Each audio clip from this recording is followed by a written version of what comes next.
6.9 po na magnitude ng lindol.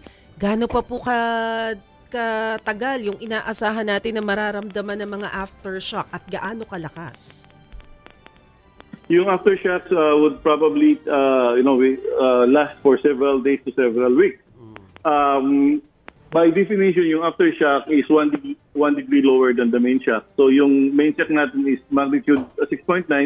We would expect aftershocks to be around at maximum 5.9.